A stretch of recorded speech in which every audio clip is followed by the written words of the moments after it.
returned after exactly 1 year to find two $5 million mansions squatting on my family's 40 acres. Not one, but $10 million of marble and glass where my grandfather's cattle once grazed and my grandmother's wildflowers bloomed. The HOA president, clipboard in one hand, my grandmother's stolen wedding ring glinting on the other, smiled like a shark and slapped a restraining order against my chest for trespassing on private property, my property. She bragged about the legal loophole that let them seize the land while I was deployed overseas, told me the farmhouse was condemned and bulldozed before I even landed. 3 months later, I'm sipping coffee on the infinity deck of what used to be her mansion, watching the second one get prepped for auction. The HOA, dissolved by court order yesterday. Every board member personally liable. What would you do if they stole your legacy and dared you to fight back? Comment your city and the pettiest revenge you ever pulled on a neighbor, because the full court footage drops tomorrow. My name is Marcus Weatherby, and I'm 37 years old, third generation to call 40 acres of rolling Texas Hill country home. My grandparents bought this land in 1947 with oil field money, back when 40 acres and a creek meant you could raise a family without asking permission from anyone. My grandmother planted wildflowers every spring until arthritis finally won. Bluebonnets, Indian paintbrush, black-eyed Susans that would carpet the meadows like God spilled a paint bucket. The smell of those flowers blooming mixed with the sound of cattle lowing was my definition of home. Even now, I can close my eyes and feel the rough bark of the oak trees where I built my first treehouse. Lost my parents in a semi-wreck when I was 8. Grandma and Grandpa raised me in that 1940s farmhouse with its wraparound porch and floors that creaked a symphony when thunderstorms rolled through. The kitchen still held the ghost of Grandma's cornbread, and her cast-iron skillet hung exactly where she left it the day she passed. When they died, I inherited everything. The land, the house, the mineral rights, and a family cemetery where 4 generations sleep under native oaks. Wasn't much by Dallas standards, but it was mine. More importantly, it was ours. Past, present, and future generations not yet born. Then divorce happened. Lawyers are like vampires. They'll bleed you dry and still send a bill for the bandages. When the Army offered me a deployment extension that would clear my debts and set me up for civilian life, I took it. 1 year overseas training Afghan forces. What could go wrong? Mrs. Aria, my 80-year-old neighbor and Grandma's best friend for 40 years, promised to watch over things. Sharp as a tack but barely 5 feet tall, I should have realized she'd be no match for what was coming. I set up automatic everything: taxes, utilities, insurance, lawn service. Left detailed instructions and emergency numbers. The property wasn't abandoned. It was maintained. There's a legal difference that would matter later. Enter Vivian Ashworth. Picture a shark that learned to wear Chanel and drive a white Mercedes. Perfectly blonde hair that's never seen humidity, nails sharp enough to gut fish, and a smile that could sell ice to Eskimos, right before she foreclosed on their igloo. She moved here 3 years ago when her husband's development company started optimizing rural properties owned by folks who couldn't fight back immediately. The Ashworths had a system. Target deployed military families, elderly landowners, anyone temporarily vulnerable. File bureaucratic complaints about abandoned properties, claim health and safety violations. Rush through emergency demolition orders. Seize land through adverse possession while the owners are fighting overseas or fighting cancer. While I was teaching soldiers how to defuse IEDs in Kandahar, Vivian was launching her own explosive campaign at home. Filed complaints about my derelict property, claimed overgrown vegetation, accumulated mail, potential rodent infestation. Never mind that Mrs. Aria was collecting mail daily and my lawn service was cutting grass twice a week. Poor Mrs. Aria tried to fight them, showed up to county meetings with her walker and a stack of maintenance records, but when Ashworth Holdings lawyers started threatening her with lawsuits for interfering with official inspections, she backed down. Can't blame an 80-year-old woman for being intimidated by legal sharks. The county inspector who condemned my farmhouse? He'd just received a generous campaign contribution from Ashworth Holdings. The demolition crew that bulldozed 4 generations of family history within 48 hours of condemnation, they were on Ashworth's payroll. But here's the sick part. They didn't just steal my land. They erased my family's story. Every photo album from my childhood, Grandma's recipe box with handwritten notes in the margins, the rocking chair where she sang me to sleep when nightmares came, all of it dumped in a landfill like garbage. Vivian kept the valuable stuff, though. The antique jewelry, the sterling silver, my grandmother's wedding ring, a simple band that survived the Depression and 2 world wars. She wore it to country club luncheons like a trophy, the afternoon sun catching the diamond as she raised my grandmother's china teacup in mock toasts. By the time I rotated home, two $5 million monuments to theft gleamed where wildflowers used to dance in the spring breeze. The texture of imported marble under my boots where soft earth used to yield, the chemical tang of chlorinated pool water where my creek used to run clear. Some people steal money. Vivian Ashworth stole souls. But she forgot to check who owned the mineral rights. The morning after I got home, Vivian's process server knocked on my motel room door at 6 a.m. sharp. Nothing says good morning like 37 pages of legal intimidation accusing me of stalking, harassment, and threatening behavior, half of which allegedly happened while I was dodging Taliban rockets 6,000 miles away. The restraining order smelled like expensive legal paper and pure malice. 500 feet from either mansion, the non-existent clubhouse, or any HOA-controlled common areas. Since they'd declared my entire 40 acres common areas, I was officially banned from my own property. The cherry on top? $5,000 daily in fines for aesthetic violations caused by my truck's mere existence. I remember my grandfather telling me about property law when I was 12, pointing at survey stakes while we mended fence. Boy, the most important thing you can learn is that paper beats bullets every time. Lawyers can steal land faster than armies. Smart man, my grandfather. Wish I'd paid better attention to his warnings about keeping detailed records during any absence. Your property rights live or die on documentation. That's how I ended up in Bethany Rodriguez's law office, studying the acoustic ceiling tiles while she explained how Ashworth Holdings was weaponizing federal military protection laws against me. The irony tasted bitter as week-old coffee. Laws designed to protect deployed soldiers were being twisted into tools for stealing their property. They're claiming abandonment despite the Service Members Civil Relief Act, Bethany said, her heels tapping against the linoleum like a countdown timer. Morally bankrupt but legally sophisticated, they've done this before. 8 times before, actually. Bethany had found Vivian's trail of destruction across 3 counties. Military families targeted like precision airstrikes during deployments. Same playbook. Abandonment claims, emergency demolitions, adverse possession, while the defenders were overseas fighting for freedoms that apparently didn't include keeping your family land. The pattern made my jaw clench until my teeth ached. But Mrs. Aria's revelation nearly broke my heart entirely. She offered me $75,000, Mrs. Aria whispered over coffee that tasted like liquid shame. Her weathered hands shook as she showed me the cashier's check stub, payment for property management consultation services. Translation: lying about my abandonment of the property. When Mrs. Aria refused the bribe, Vivian switched to intimidation. Legal threats, lawsuit promises, crushing court costs that would bankrupt a woman living on Social Security. An 80-year-old woman who'd fought Japanese occupation of her homeland wasn't about to bow to some blonde real estate shark, but the lawyers scared her into silence. That evening, Bethany spread my grandfather's original 1947 deed across her desk like a treasure map. The yellowed paper crackled with age, and the fountain pen ink had faded to sepia, but the mineral rights clause was crystal clear. My family hadn't just bought surface land, we'd retained everything underneath: oil, gas, water, gravel, anything the earth might yield for generations. Your grandmother was smarter than Vivian gives her credit for, Bethany said, pointing to a paragraph that might as well have been written in gold. Recent geological surveys showed natural gas deposits worth over $2 million sitting beneath what used to be wildflower meadows. The pieces clicked together like a rifle bolt sliding home. Vivian hadn't stolen my land for McMansions. She'd stolen it for mineral extraction rights. The fancy houses were just window dressing for an energy company partnership that would turn my family cemetery into a fracking operation. But here's where Vivian's greed outran her legal expertise. Texas property law is older than oil money and twice as stubborn.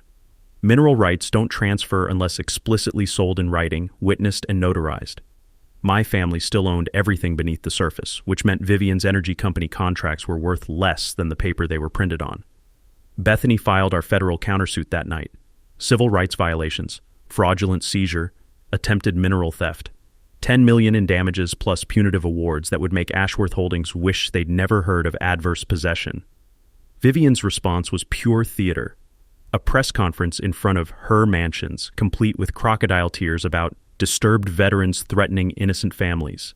She stood there in a $5,000 dress and my grandmother's wedding ring, lecturing reporters about property values and community safety while the cameras rolled. The local news ran with "Veteran Threatens Peaceful Neighborhood" as their lead story, showing footage of my truck parked on County Road, literally the only place I was legally allowed to exist on my own land. The anchor's voice carried that special tone reserved for discussing dangerous mental patients and rabid animals, but Bethany was grinning when she called that night. She just handed us a gift, she said over the phone static. Public statements claiming ownership of fraudulently acquired property while wearing stolen jewelry. On camera, with witnesses. The sound of legal gears grinding to life carries its own music, like justice tuning up for the main performance. Vivian thought she was conducting the orchestra, but she'd forgotten that every good performance needs a finale. And mine was going to be spectacular. 2 weeks after our countersuit hit the dockets, Vivian decided to play doctor. The county health department knocked on my motel door at 7 a.m. with clipboards and fake concern, claiming multiple reports about a potentially unstable individual exhibiting dangerous behavioral patterns. Dr. Patricia Hoffman looked like she'd rather be performing root canals than psychological evaluations on allegedly crazy veterans. 20 minutes of questions about harming thoughts, while she typed notes on a tablet worth more than my monthly disability check. The whole charade felt like an interrogation wearing a medical mask. "We've received concerning reports about threats against local families," she said in that practiced, neutral tone therapists use when they think you might snap. "The county has a duty to protect residents.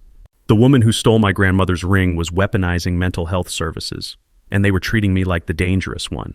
I wanted to laugh, but laughing probably would have gotten me committed." Vivian wasn't satisfied with just questioning my sanity. She convinced 3 county commissioners to declare my presence a public safety emergency, requiring immediate action. An emergency protective order materialized overnight, banning me from the entire township during daylight hours. I was officially a vampire, only allowed to exist after dark. The bureaucratic noose was tightening with each fresh sheet of legal paper. Vivian had turned every government office into her personal weapon, from health services to code enforcement. She was systematically legislating me out of existence in my own hometown. Mrs. Aria met me at the Dairy Queen on Highway 287, the only neutral ground where Vivian's lawyers couldn't claim stalking. Over chocolate cones that melted faster than our patience, she told me about her midnight visitors. 3 men in expensive suits, she whispered, glancing around like we were planning a prison break. Said they were concerned citizens asking about your mental health. Wanted to know if you'd ever been violent, if I felt safe living near you. They'd offered Mrs. Aria $200,000 to sign an affidavit claiming I'd shown threatening behavior before deployment. When she refused, they suggested her immigration status might need reviewing, despite her being a naturalized citizen since disco was popular. Threatening an 80-year-old woman with deportation takes a special kind of evil, but Vivian's rush to destroy me had created the very evidence that would destroy her. Bethany called that afternoon, her voice vibrating with the kind of excitement lawyers get when they find constitutional violations. "You need to see this," she said. "Meet me at the courthouse. Now!" The county permit office smelled like old coffee and bureaucratic incompetence. Bethany spread documents across the public records table like she was dealing cards in the world's most important poker game. What she'd found was better than a royal flush. "Construction permits for both mansions," she said, pointing to official stamps and signatures. "Filed March 15th, approved March 20th. Beautiful paperwork." Then she pulled out satellite imagery from the county assessor's office. "Foundation excavation starting February 8th. Concrete trucks arriving February 12th. Framing beginning February 20th. The math was simple and devastating. Ashworth Holdings had built both mansions completely without permits, then backtracked the paperwork 5 weeks later. They'd gambled that small-town bureaucrats wouldn't cross-reference dates, but they'd forgotten about satellite records and digital timestamps that don't lie. But here's where it got beautiful. My grandfather's creek wasn't just a pretty water feature. It was a federally protected tributary of the Brazos River system. Any construction within 200 feet required environmental impact studies and Clean Water Act compliance. Ashworth Holdings had dumped concrete, installed septic systems, and landscaped right up to the waterline without filing a single environmental form. I remembered reading about Clean Water Act penalties during a slow week in Afghanistan, $37,500 per day per violation. It seemed like abstract legal theory then, but watching Bethany calculate 60 days of illegal construction times 2 mansions times federal penalty rates felt like Christmas morning wrapped in justice paper. $4.5 million in environmental penalties, plus restoration costs, plus legal fees, plus the minor detail that federal environmental violations automatically invalidate all local permits, making both mansions technically illegal structures, subject to demolition. Bethany filed our EPA complaint on Friday afternoon. By Monday morning, federal agents were collecting water samples from my creek and photographing construction debris like crime scene investigators. The same creek where my grandmother collected wildflower seeds, and my grandfather taught me that patience always beats rushing. Vivian's response was pure panic wrapped in designer clothing. Another press conference, this time claiming I was a bitter veteran using federal red tape to terrorize innocent families. But the reporters were asking different questions now, about construction timelines and permit dates, and why a simple property dispute had attracted federal environmental investigators. That evening, Mrs. Arya called with news that made my entire year. "Channel 8 wants to interview me tomorrow," she said, her voice dancing with anticipation. "They want to hear about the bribery attempts and the deportation threats." Standing in the motel parking lot that night, listening to highway traffic replace the creek sounds I'd grown up with, I could smell something new in the air. Not concrete or legal documents or bureaucratic fear, something clean and electric, like the atmosphere before a thunderstorm breaks. Justice has its own weather pattern, and the forecast was looking spectacular. By week 3, Vivian's desperation stank worse than roadkill in July heat. The bank, where her husband just happened to sit on the advisory board, suddenly discovered my equipment loans were high-risk investments requiring immediate payment. $28,000 in 30 days or kiss my work truck and welding gear goodbye. Amazing how financial emergencies always happen when you're fighting people with banking buddies. The daily harassment felt like Chinese water torture designed by Satan's marketing team. Anonymous complaints to my employer about legal troubles affecting my security clearance, mysterious vandalism that hit my truck every few nights, scratched paint, slashed tires, sugar in the gas tank, the kind of petty destruction that screams amateur hour but costs professional money to fix. Then Vivian made the mistake that would destroy her completely. Mrs. Arya collapsed in her garden Tuesday morning, clutching her chest while watering tomatoes she'd planted in my grandmother's memory. The paramedics said stress-induced cardiac episode, doctor speak for worry, nearly killed her. 80 years old and fighting for breath because she'd tried to protect land that wasn't even hers. I sat in the hospital waiting room, staring at linoleum tiles that had seen more tears than a country music festival, listening to heart monitors beep like electronic prayers. The smell of industrial disinfectant couldn't mask the fear that hung in the air like fog. Every beep felt like an accusation. This was my fault for bringing a war to an old woman's peaceful retirement. That's when Bethany called with the news that would end everything. "I found our nuclear option," she said, her voice vibrating through cell phone static with barely contained excitement. "Meet me at the county courthouse. You're going to love this." The records office smelled like old paper and forgotten bureaucracy. Bethany spread yellowed documents across the research table like she was dealing royal flushes. What she'd found was a 1947 railroad easement that my grandfather had negotiated with the Missouri Pacific Railroad for grain elevator access. "Your grandfather was smarter than Vivian gives him credit for," Bethany said, pointing to faded fountain pen ink that looked like it had been written by angels. "The railroad needed 50 feet of right-of-way through our property for a spur line connecting local grain elevators to the main track. Grandpa had driven a hard bargain. Permanent road access to county highway infrastructure in exchange for the easement. But here's where his Depression-era paranoia paid dividends that would make Wall Street weep. He'd included a reversion clause. If the railroad abandoned the route for more than 5 consecutive years, all rights would return to the original property owner. I remembered helping him pull up those rails when I was 12, selling the steel for scrap money that bought my first bicycle. We'd joked about having our own private road, never realizing we were inheriting a weapon that could destroy million-dollar mansions 30 years later. Every inch of asphalt from the county highway to those front doors," Bethany continued, her finger tracing the easement boundaries on survey maps, "crosses land you now legally control. Those mansions are landlocked without your permission." The beautiful, terrible math hit me like revelation wrapped in justice paper. Vivian's $5 million monuments to theft were worthless without legal access. You can't sell houses if buyers can't legally drive to them. You can't get mortgages on landlocked property. You can't even get mail delivered without easement rights. But the real prize was buried deeper in Bethany's research. The geological surveys that had triggered Vivian's land grab weren't just about natural gas. They were about massive natural gas reserves worth $20 million in extraction rights.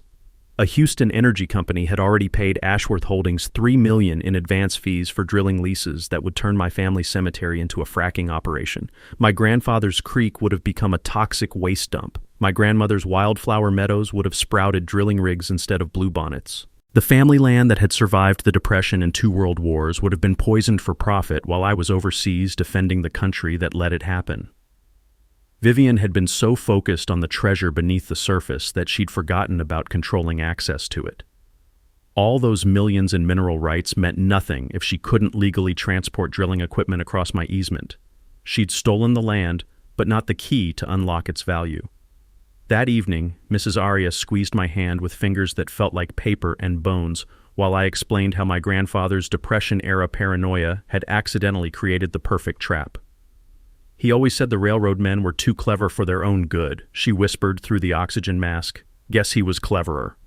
Standing in the hospital corridor that night, listening to the soft symphony of monitors and air conditioning, I could finally smell something besides antiseptic and legal documents. Victory has its own aroma, clean and electric, like the air before a thunderstorm breaks over Texas plains. Vivian thought she'd checkmated a small-town veteran with a high school education. Instead, she'd trapped herself in a game where my dead grandfather was still moving pieces, and the next move was going to be checkmate. The county archives basement felt like a tomb for forgotten paperwork, all concrete walls and filing cabinets that hadn't seen daylight since disco died. Bethany had dragged me down there to hunt for more easement documentation, but what we found was the kind of discovery that makes grown men weep with joy. "Sweet mother of pearl," Bethany whispered, her voice echoing off walls that had witnessed 70 years of bureaucratic secrets. She held up a carbon copy so old the paper felt like dried leaves, the kind of duplicate that gets filed away and forgotten until somebody needs to change history.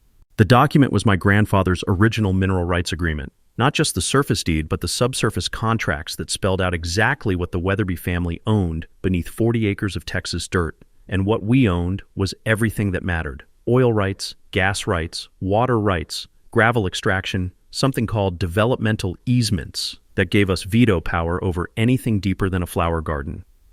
In the careful penmanship of a 1947 lawyer who understood that the devil lives in the details, my grandfather had kept control of everything under his land down to the center of the earth. "This is why she moved like her hair was on fire," Bethany said, spreading geological surveys across a table that probably hadn't been disturbed since Carter was president. The maps showed natural gas deposits that looked like buried treasure, because that's exactly what they were. The numbers made my head spin like a slot machine hitting jackpot.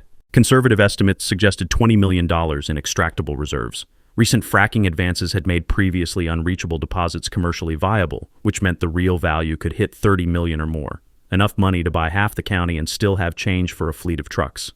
But here's where Vivian's greed had created her own destruction. The energy company contracts Bethany had subpoenaed weren't just drilling leases.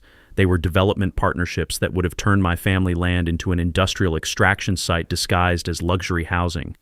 "Look at these construction plans," Bethany said, pointing to blueprints that made my blood boil like creek water in August. The mansions weren't just camouflage, they were infrastructure. Reinforced basement levels designed for equipment storage, landscaping that concealed planned pipeline routes, swimming pools positioned to hide drilling platform foundations. Vivian had sold them mineral rights worth $30 million based on property she'd stolen through fraud. When the energy company discovered their contracts were worthless, they wouldn't just want their money back. They'd want blood, lawyers, and the kind of commercial vengeance that makes federal prosecutors look like kindergarten teachers. The mathematical beauty of justice spread across those archive tables like a perfectly planned ambush.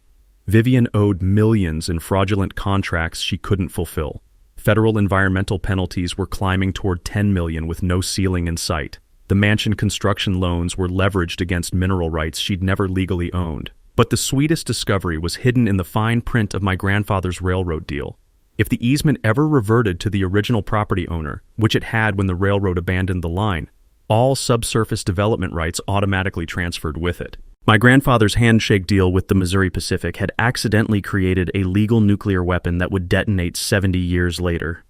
Standing in that basement surrounded by the musty smell of old paper and forgotten dreams, I could finally see the whole picture. Vivian hadn't just stolen my land. She'd stolen what she thought was the key to a fortune that would set her family up for generations. The woman who'd bulldozed my childhood home and worn my grandmother's ring like a war trophy had bet everything on mineral rights she'd never legally owned.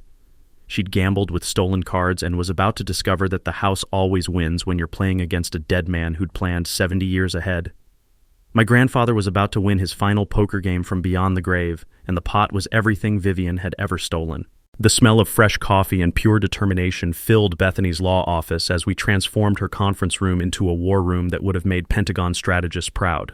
Legal documents covered every surface like battle plans, and the picture they painted looked like justice served with a side of biblical retribution.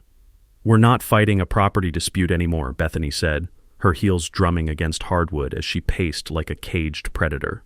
"This is federal conspiracy, environmental crimes, and fraud charges that'll put Vivian in an orange jumpsuit until she qualifies for Social Security," Mrs. Aria had called from her hospital bed the night before, her voice stronger than it had been in weeks.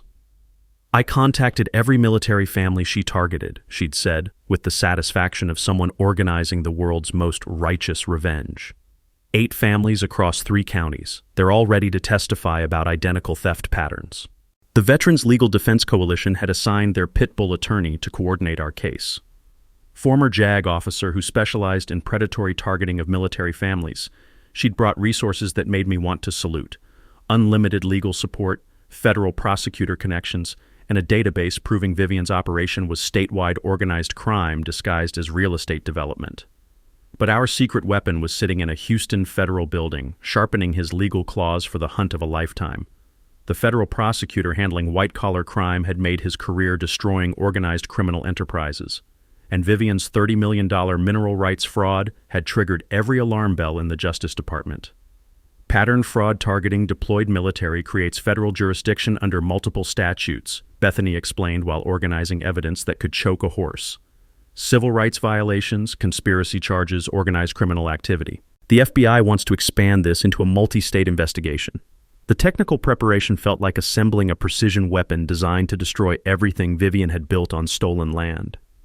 Professional surveyors remapped every inch using GPS accurate to 6 inches, the kind of precision that makes property lawyers weep with joy. Environmental consultants documented Clean Water Act violations with photographs that looked like crime scene evidence. I remembered my grandfather teaching me about the difference between rushing and moving with purpose. "Boy," he'd said while we fixed fence posts that had lasted 40 years, "measure twice, cut once, and build it so strong your great-grandchildren will curse your thoroughness." We were building a legal case that would outlast cockroaches and concrete. Federal environmental law is beautiful when it's on your side. Any construction within 200 feet of protected waterways requires impact studies, permits, and compliance monitoring that creates paper trails federal prosecutors can follow like bloodhounds. Vivian's rush to build had created violations that carried automatic penalties of $37,500 per day per structure. The math was simple. 2 mansions times 60 days of illegal construction times federal penalty rates equaled financial destruction that would make bankruptcy look merciful. The media strategy was pure genius, wrapped in red, white, and blue ribbon. Local veteran fights predatory developers was a story that practically wrote itself, especially when the developers had specifically targeted military families. Channel 8's investigative team was planning a documentary series that would make Vivian's life a very public nightmare. Community support was growing like kudzu in August heat. The VFW Post had organized volunteer patrols to prevent further harassment, 20 military veterans taking shifts to ensure nobody vandalized my truck or intimidated Mrs. Aria. Environmental groups had adopted creek restoration as their flagship project, bringing college students and federal grants that made salamander habitat recovery look like a Disney nature documentary. But the most satisfying preparation was the simplest: installing a steel gate across the easement road that provided the only legal access to both mansions. Heavy posts anchored in concrete deep enough to stop anything short of a tank battalion. The gate wasn't just functional, it was psychological warfare that reminded everyone exactly who controlled access to Vivian's stolen empire. The lock mechanism was a work of art. Industrial-grade steel with tumblers that could resist everything from lockpicks to sledgehammers. Mrs. Aria had suggested we paint it bright yellow with black stripes like a railroad crossing barrier. "Make sure she can see it from her stolen kitchen window," she'd said with the wicked grin of someone who'd survived 8 decades by being too stubborn to quit. Standing on the county road that evening, watching sunset light reflect off steel that would soon make 2 mansions as useful as paperweights, I could smell something besides legal documents and restoration chemicals. Victory has its own aroma, metallic and clean, like justice forged in fires hot enough to melt lies. Mrs. Arya stood beside me, gripping a surveyor's flag that marked the exact boundary between right and wrong. "Your grandfather always said the best revenge is a life well lived," she said, her voice carrying wisdom earned through decades of watching patience defeat panic. But sometimes a really good gate runs a close second. The steel gleamed in fading light like a monument to the power of preparation over rushing. Vivian had stolen quickly, but we'd built something stronger than speed. A legal fortress that would crush everything she'd taken and bury her reputation so deep it would need archaeological excavation. Vivian's desperation stank worse than a catfish left in Texas sun for 3 days. The morning after we installed the gate, her security goons arrived with bolt cutters and the kind of arrogance that comes from never facing real consequences. They were clearing unauthorized obstructions from HOA property. Too bad Mrs. Arya had been filming from her kitchen window with the patience of a war correspondent. The footage was courtroom gold. 3 grown men in Ashworth Holdings uniforms discussing how to make the vandalism look accidental, while actively committing vandalism. Nothing says criminal conspiracy like whispering about crimes while committing them on camera that would make federal prosecutors giggle with glee.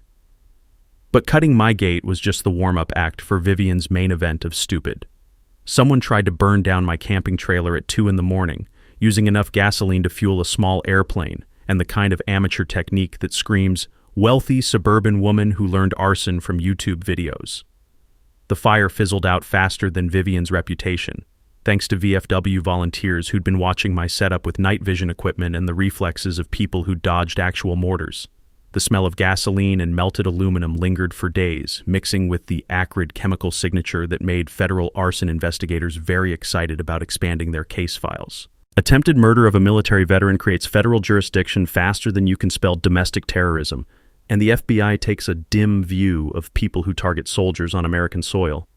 Mrs. Arya found the real smoking gun 2 days later while weeding her tomatoes. A crumpled gas station receipt dropped by whoever had tried to torch my trailer, complete with credit card information that traced directly to Ashworth Holdings' corporate account. Vivian had literally paid for attempted arson with company money, creating a paper trail that connected her to felony charges with the subtlety of a neon billboard. "She's not very good at crime," Mrs. Arya observed with the dry wit of someone who'd survived actual war zones. "Your grandmother would have been embarrassed by such sloppy work." But Vivian's masterpiece of desperation was yet to come. A $2 million defamation lawsuit claiming I'd maliciously destroyed her reputation through false accusations and caused irreparable harm to her standing in the community. The woman who'd stolen my grandmother's ring was suing me for damaging her reputation by telling people she'd stolen my grandmother's ring. The lawsuit revealed something beautiful about Vivian's financial quicksand. Her legal fees were being funded by the energy company that had purchased mineral rights she didn't own, which meant she'd convinced them to pay for defending against the very fraud charges that would destroy their investment. It was like watching someone rob a bank to pay the lawyer defending them against bank robbery. Federal investigators were having the time of their lives. EPA agents had expanded from creek contamination to groundwater testing, discovering that construction runoff had poisoned wells supplying half the county. Each contaminated well represented additional violations carrying penalties that multiplied like compound interest on a loan shark's books. The energy company executives were starting to sweat through their $1,000 suits as they realized their $30 million investment was built on fraud and environmental crimes. Their lawyers had begun the corporate equivalent of jumping ship, filing emergency motions to recover advance payments and demanding immediate contract cancellations. When multinational corporations start fleeing your business partnership like rats from a sinking ship, it's time to polish your resume and maybe learn some basic prison survival skills. But Vivian saved her most desperate move for last. She'd hired ActRight Communications, a crisis management firm that specialized in making corporate criminals look like misunderstood heroes. Their reputation laundering service cost more than most people's annual salaries, and their media blitz was slicker than oil on ice. The propaganda campaign painted me as an unstable veteran exploiting PTSD sympathy to terrorize innocent families through government overreach. Professional actors posed as concerned neighbors discussing my threatening behavior while standing in front of mansions built on stolen land. Social media campaigns featured stock photography of peaceful families being harassed by federal bureaucracy. Then Mrs. Arya made the discovery that would destroy Vivian's last desperate gambit. HOA Communications was the same firm that had handled damage control for tobacco companies hiding cancer research and pharmaceutical corporations covering up lethal side effects. But here's the beautiful part. They'd accidentally copied me on an internal email discussing narrative management strategies and manufactured grassroots outrage protocols. The email detailed everything: fake social media accounts, paid actors, coordinated media manipulation, and something called veteran sympathy exploitation countermeasures. They'd literally written an instruction manual for destroying military families through propaganda, complete with cost breakdowns and effectiveness metrics. Standing in my motel room that night, reading emails that proved Vivian was paying professionals to destroy veterans through psychological warfare, I could smell something sharper than gasoline or legal documents. Justice has its own fragrance when it's about to be served, metallic and electric, like lightning gathering strength before it strikes. Vivian had just handed me everything I needed to bury her so deep they'd need spelunking equipment to find her reputation. Vivian's final week of freedom unfolded like a Greek tragedy written by someone who'd never learned subtlety. With federal prosecutors sharpening their legal knives and energy company lawyers preparing to sue her into the Stone Age, she made moves so desperate they turned property theft into what would become a federal racketeering case. The bribery attempt came disguised as a business lunch at the fanciest restaurant in 3 counties. A man in a suit that cost more than my truck slid into the booth across from me at Chez Laurent, where the cheapest wine cost $50, and the waiters spoke French like it was a weapon. "Mr. Weatherby," he said, his voice carrying the oily smoothness of someone who'd bribed half the state legislature, "my client believes this unfortunate situation can be resolved to everyone's satisfaction." The briefcase under the table contained more money than I'd seen in my entire life. $4 million in certified bank drafts, plus keys to a house in Colorado, and legal documents transferring complete ownership of mineral rights worth 20 times more. The smell of leather and fresh ink mixed with the restaurant's garlic and wine aromas, creating an atmosphere thick enough to choke on. "All we need is your signature on a few confidentiality agreements," he continued, while I stared at financial freedom spread across linen napkins. "My client simply wants to move forward without further complications." I thought about my grandmother's ring catching the light on Vivian's finger during her televised press conferences, about Mrs. Aria lying in a hospital bed because she'd tried to protect land that wasn't even hers, about family photos bulldozed into landfills while I was overseas defending freedoms that apparently didn't include keeping your inheritance safe from real estate sharks.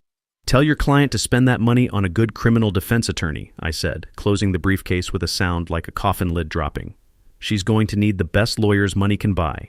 The rejection triggered Vivian's complete psychological meltdown in ways that made reality TV look sophisticated. Within hours, every local media outlet received anonymous packages containing classified military documents, allegedly proving I was under federal investigation for terrorist connections. The documents were so obviously forged that even small-town reporters started asking questions about who had access to government letterhead and FBI stationery. But the real gift came when Mrs. Aria's security cameras captured Vivian personally delivering one of the fake document packages to Channel 8's offices. Watching a woman in a $60,000 Mercedes hand-delivering forged federal documents while wearing stolen jewelry was like watching someone confess to crimes while committing additional crimes. The media blitz backfired spectacularly when Channel 8's investigative team traced the forged documents to HOA Communications, the same crisis management firm that had accidentally included me on their internal strategy emails. Professional propagandists trying to explain why they'd fabricated terrorist accusations against a decorated veteran made for television that was better than primetime comedy. Then federal investigators monitoring Vivian's communications, which she apparently thought were private, discovered her escape plan that turned simple fraud into international money laundering. She'd been transferring millions through cryptocurrency exchanges to offshore accounts in countries without extradition treaties, not just planning to flee, actively booking flights and converting assets into untraceable digital currency that left electronic fingerprints on every transaction. The woman was creating federal evidence faster than prosecutors could file charges. The beautiful stupidity was that cryptocurrency transfers over $10,000 require automatic Treasury Department reporting that creates federal jurisdiction under money laundering statutes. Moving assets offshore while under investigation for fraud triggers additional charges carrying mandatory minimum sentences that would keep her in federal prison until her grandchildren collected Social Security. Mrs. Aria's phone call that Thursday evening carried news that made my heart sing opera. "Channel 8 wants me to do a live interview tomorrow," she said, her voice vibrating with 80 years' worth of stored revenge. "They want me to tell everyone about the bribery attempts, the threats, and what I saw Vivian do to our families." Vivian's lawyers tried desperately to stop the interview with an emergency injunction claiming Mrs. Aria's testimony would prejudice potential jury pools. The irony of someone who'd orchestrated a month-long propaganda campaign complaining about unfair publicity was so thick you could spread it on toast. The federal judge who reviewed their emergency motion was the same magistrate who'd been monitoring Ashworth Holdings' intercepted communications. His ruling was a masterpiece of judicial sarcasm. Defendants' objection to prejudicial publicity lacks merit, given their extensive documented media manipulation campaigns currently under federal investigation. Standing in the courthouse parking lot that Friday afternoon, watching news vans arrive like ambulances rushing to the scene of Vivian's professional death, I could smell something sharper than restaurant garlic or legal documents. Justice preparing to be served has its own fragrance, metallic and clean, like lightning building charge before it turns everything it touches to ash. Vivian had spent weeks trying to destroy me through propaganda and bribery, but she'd forgotten Sun Tzu's warning about fighting enemies who have nothing left to lose and everything to gain from your complete destruction. The final battle was tomorrow, and she'd already handed me every weapon I needed to end her. The federal courthouse steps looked like the set of a major motion picture, complete with news crews, satellite trucks, and enough cameras to film the second coming. Mrs. Aria had insisted on arriving in my grandfather's restored 1967 Chevy, the same truck Vivian had called an eyesore that violated community standards. The irony tasted sweet as homemade pie. Channel 8's live broadcast was scheduled for noon, but the circus had started at sunrise. Reporters from 3 states had descended on our small town like locusts with press badges, all chasing the story of a decorated veteran fighting predatory developers who'd targeted military families. The smell of coffee and anticipation hung in the October air like electricity before a thunderstorm. Vivian arrived in a black SUV convoy that looked like a funeral procession, which was fitting, considering we were about to bury her reputation 6 feet deep. She emerged wearing a black designer suit and enough makeup to paint a barn, but she couldn't hide the hollow look of someone who'd realized their empire was built on quicksand and federal crimes. The media swarm was magnificent to watch. Reporters shouting questions about mineral rights fraud while Vivian's lawyers tried to hustle her through the crowd like Secret Service protecting a war criminal. Camera flashes popped like gunfire, and every step toward the courthouse was recorded by enough equipment to power a small city. "Mrs. Ashworth, is it true you offered $4 million to silence Mr. Weatherby? Mrs. Ashworth, how do you respond to charges of targeting military families? Mrs. Ashworth, why are you wearing jewelry belonging to a deceased military veteran's grandmother?" That last question came from Channel 8's investigative reporter, and it stopped Vivian in her tracks like she'd hit an invisible wall. Her hand flew instinctively to my grandmother's ring, the gesture captured by a dozen cameras that would replay the moment on every news broadcast for the next week.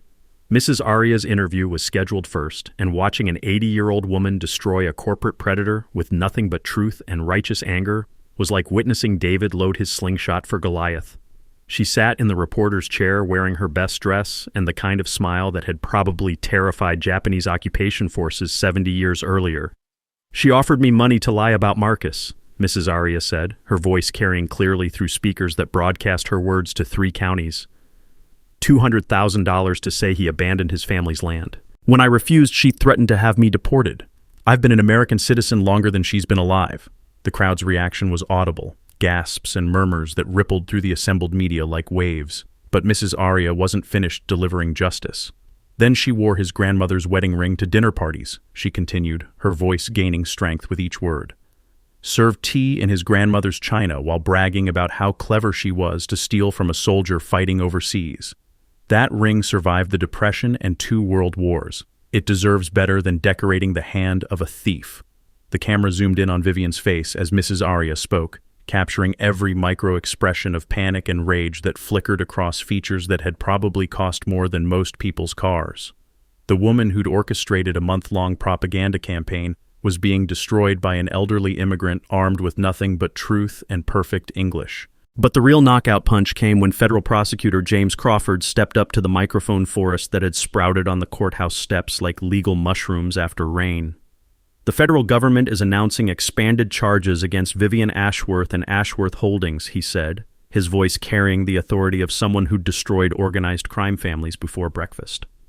Conspiracy to defraud military families, money laundering, environmental crimes, and racketeering charges that carry sentences of up to 30 years in federal prison. The crowd erupted like a dam bursting. Reporters shouted follow-up questions while cameras captured Vivian's face cycling through shock, rage, and what looked like the early stages of a complete nervous breakdown. Additionally, Crawford continued, raising his voice above the chaos, we're announcing the seizure of all properties acquired through fraudulent means, including both mansions built on stolen land. These properties will be returned to their rightful owner and the land restored to its original condition at defendant's expense. That's when I stepped up to the microphone forest, feeling the weight of 3 months' worth of legal warfare and community support behind every word. My grandmother's ring belongs to my family, I said, my voice carrying across courthouse steps that had probably never witnessed justice served so publicly. My grandfather's land belongs to his descendants, and people who steal from military families while they're overseas defending this country belong in federal prison. The crowd's roar was deafening. Cheers and applause that echoed off courthouse walls like thunder rolling across Texas plains. Camera flashes exploded like fireworks, and somewhere in the chaos, I saw Vivian being led away in handcuffs that glinted in the afternoon sun like the justice she'd tried so hard to avoid. The woman who'd worn my grandmother's ring like a trophy was about to trade it for prison stripes and the kind of federal sentence that would make her grandchildren forget her name. 6 months later, I'm sitting on the porch of my rebuilt farmhouse, sipping coffee that tastes like victory and watching the sun rise over land that finally belongs to its rightful family again. The house isn't just a replica, it's an improvement, built with insurance money from Vivian's conviction and the kind of craftsmanship that would make my grandfather proud. The demolition of both mansions had been spectacular. Federal marshals supervised the teardown while environmental crews documented every violation for the restoration fund that would clean up Vivian's mess for the next decade. Watching 2 monuments to theft crumble into rubble and recycled materials felt like justice served with a side of poetic symmetry. Mrs. Aria had recovered completely from her stress-induced heart attack, fueled by righteous satisfaction and the knowledge that her testimony had helped send Vivian to federal prison for 15 years. She'd moved into the guest cottage I'd built on the property, claiming she needed to keep an eye on me, but really just enjoying the company of someone who understood that family isn't always about blood. The financial outcome was better than winning the lottery and twice as satisfying. Vivian's conviction had triggered civil asset forfeiture that transferred every penny she'd stolen plus punitive damages that would fund environmental restoration projects across 3 counties. The mineral rights lease I'd signed with an ethical energy company provided enough annual income to fund college scholarships and habitat conservation for generations. But the real victory was what grew in the soil where Vivian's mansions used to poison the earth. The Weatherby Conservation Preserve now covered 60 acres of restored prairie and creek habitat, thanks to additional land purchases funded by mineral rights income and federal environmental grants. The creek ran cleaner than it had in decades, with salamander populations recovering so well that university researchers used our site as a model for habitat restoration across Texas. The annual Creek Festival had become a tradition that drew families from across the region to celebrate environmental recovery and community resilience. Children who'd never seen salamanders before learned about conservation while their parents enjoyed local music and food vendors who donated proceeds to veteran support programs. The smell of barbecue and wildflowers mixing in autumn air created memories that would last lifetimes. Mrs. Aria had established the Weatherby Family Scholarship Fund, providing $25,000 annually to military children studying environmental science. The first recipient was a high school senior whose father had been deployed during the legal battle and whose essay about protecting rural heritage had made the selection committee weep with pride. The legal precedent our case had established was protecting military families across multiple states. Federal legislation now included automatic liens on property owned by deployed service members, preventing predatory adverse possession claims that had stolen family land for generations. Other veterans facing similar theft were using our case documents as templates for their own legal battles against corporate predators. Vivian's 15-year federal sentence included full restitution for all 8 military families she'd targeted, plus community service requirements that would keep her busy until Social Security became relevant. The woman who'd worn my grandmother's ring like a trophy was now wearing prison uniforms and learning that federal time doesn't include early release for good behavior.